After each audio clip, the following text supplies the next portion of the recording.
এই উপরে পাকাই আছে বুঝলি, এই গাড়ি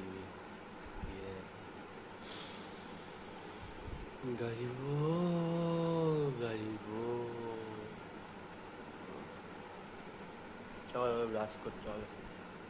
আমার হচ্ছে 1 বছরে একবারই ব্রাশ করলে কী হয় জানি না, করলে সকালবেলা ব্রাশ মা বাবা আমাকে খেলাবে, ঘর থেকে বের করে দেবে।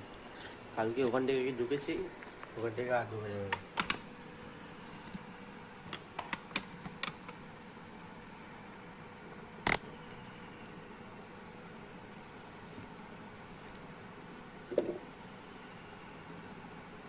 নিচে সেগুলো দিয়ে দিয়েছি গরিব, দেখো টাকা বানাচ্ছি আমরা গরিব।